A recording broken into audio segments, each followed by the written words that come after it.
Launching aboard the 4-stage Taurus XL rocket, NASA's Glory spacecraft will take its place among a series of Earth-observing satellites collectively called the A-Train. Once in orbit, Glory will study the effect of aerosols on our planet's energy budget.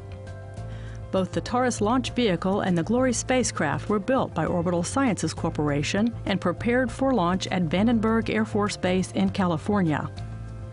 The spacecraft arrived January 11, 2011 at the Astrotech Payload Processing Facility for final processing and pre-launch checkout. Soon after, its protective covers were removed and its solar arrays were inspected and tested. Then, Glory was enclosed in the rounded payload fairing that will keep it safe during the critical climb to orbit. A small deployer called P-Pod is hitching a ride into space along with Glory, mounted on the Taurus rocket's 3rd stage. Tucked into the P-Pod are the Alana CubeSats, 3 tiny satellites built by college and university students.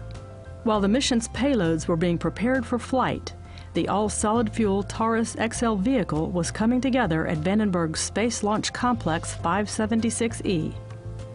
The vehicle's 3 upper sections, stages 1, 2, and 3, were joined together and transported to the launch site for final assembly.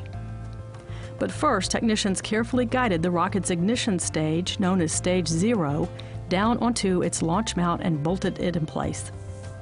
Next came the interstage, a structural adapter between the Stage 1 and the wider Stage 0 sections. On February 15, 2011, the payload fairing was added to the 3rd stage and the entire upper stack was installed, leaving the Taurus XL rocket and the Glory spacecraft ready for final testing and liftoff.